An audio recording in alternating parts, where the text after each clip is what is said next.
سلام دوستان عزیزم، انشاءالله یک شنبه خوب و پشت سر گذاشته باشین و انشاءالله که همیشه شاد و سلامت باشین. چند تا ذکر و دعا و توسل میخوام بهتون بگم، اگر دوست داشتین انجام بدین که حاجت روا بشین. اگر حاجت دارین، مشکل دارین، گرفتاری دارین تو زندگیتون، کافیه این چند تا ذکر رو انجام بدین. به امید خدا حاجت روا بشین با توکل و پناه بر خدا. 9 عادت که به زندگی شما برکت میده. اول صدقه، هر چقدر در توانته صدقه بده حتما. بعد ببین چگونه خیر و برکت تو زندگیت فراوون میشه. دوم، همیشه خونت رو پاکیزه نگه دار. هیچ وقت ظرفا رو نذار بمونه. همون موقع که غذا خوردی ظرفا رو بشور، گاز رو تمیز کن، آشپزخونه رو مرتب کن، خونه رو جارو کن. نذار گرد و خاک بشینه رو تلویزیون، رو پنجره، رو شیشه، رو آینه، رو میز توالت. اتاق خواب همیشه مرتب کن.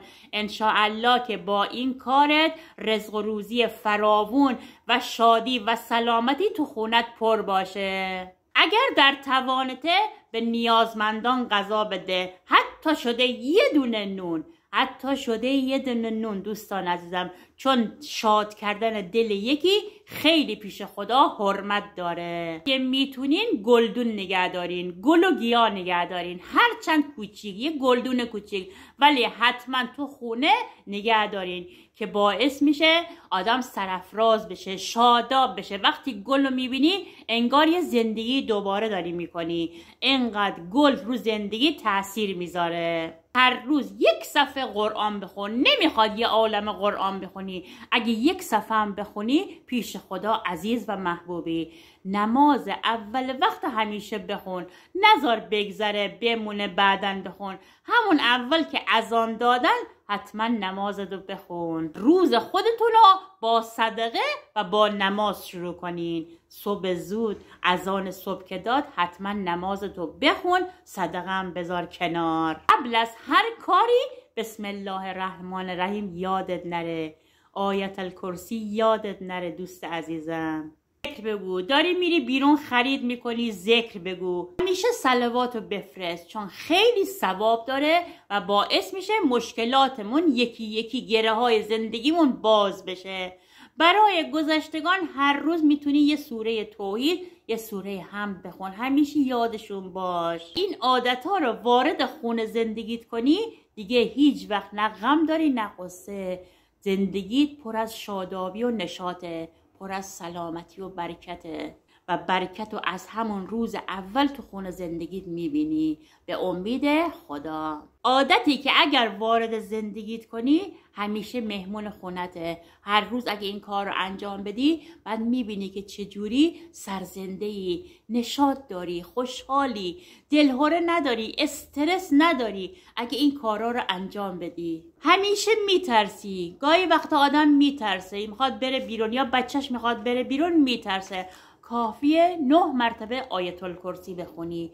آیت الکرسی باعث میشه که از ترس و دلهره در امان باشی، دیگه استرس نگیری. اگه خوابت نمیبره، هر کاری میکنی شب خوابت نمیبره، این ور میکنی اون ور میکنی، سر بالا رو به شکم، نمیتونی بخوابی، خوابت نمیگیره، فکر خیال داری، بلند شو سوره تین رو 1 بار بخون و بخواب. استرس زیاد داری، میترسی دیگه، استرس داری، سوره الم نشره رو بخون. اگرم افسرده‌ای و ناراحتی، سوره ضحی رو بخون. رزق و روزی زیاد میخوای، فراوونی میخوای، دوست داری که رزق و روزیت زیاد بشه، پول زیاد داشته باشی، تفریح کنی، گردش بری، سوره واقعه رو بخون. برای باز شدن بخت پسر یا دختر سوره فتح و سوره احزاب بخون. میترسی یکی بیاد خونتون چشم بخوری یا از چشم زخم میخوای در امان بمونی، 4 قل هر روز بخون. اگر بی انگیزه‌ای و بی حوصله‌ای، سوره شمس رو بخون. حفاظت بشه، در امان باشین، در حفظ خدا باشین، سوره یاسین رو روزی 1 مرتبه بخون. یه روز میفهمی که نماز بهتر از خوابیدن بود و تو خوابیدی. دروازه توبه همیشه به رود باز بود ولی تو غفلت کردی. هرچی از خدا میخوای با این ذکرها بخوا. روزی 110 مرتبه. شنبه که میشه 110 مرتبه بگو یا رحمان و یا رحیم. یک شنبه یا واحد و یا احد. دوشنبه یا صمد و یا فاتح. سه شنبه یا حی یا قیوم. چهارشنبه یا حنان و یا منان. پنجشنبه یا الله. جمعه صلوات. اللهم صل علی محمد و آل محمد. 110 مرتبه این ذکرها رو هر روز بگو. بعد ببین چجوری تو زندگیت گشایش میاد. همیشه دلت خوشه، سلامتی، بچه‌هات همیشه به حرفت گوش میدن، همسرت باهات خوبه، عاشقت همسرت، هر چی تو بگی همسرت میگه چشم. این ذکرها رو حتما بگو. میدونستین سوره کوثر 5 تا راز داره؟ سوره کوثر روی لیوان آب بخونی از هر چه چشم زخم و چشم نظر و حسادت دیگران در امان میمونی. اگر خواسته و حاجتی داری 18 مرتبه سوره کوثر رو بخون. اگر بچت گریه میکنه، اذیت میکنه، شب نمیخوابه، کافیه 9 مرتبه سوره کوثر رو براش بخونی. برای رزق و روزی و برکت فراوونم روزی 8 مرتبه بخون. و برای اینکه از هر آسیب و بلایا دور بمونی روزی 45 مرتبه سوره کوثر رو بخون. دوستان اینا معجزه میکنه. سوره کوثر برای خانم فاطمه زهرا و معجزه میکنه. اگر حاجت تو از تولد خانم فاطمه زهرا نگیری خیلی غفلت کردی. کافیه از امروز شنبه هر روز 1 مرتبه تسبیحات خانم فاطمه زهرا رو بگی. 34 مرتبه الله اکبر، 33 مرتبه الحمدلله، 33 مرتبه سبحان الله. بگو و حاجت روا بشو تا روز پنجشنبه که 20 آذر و ولادت خانم فاطمه زهراست. اگر حاجت داری، گرفتاری، مشکل داری، من تسبیحات خانم فاطمه زهرا رو بفرست و هدیه کن به ایشون.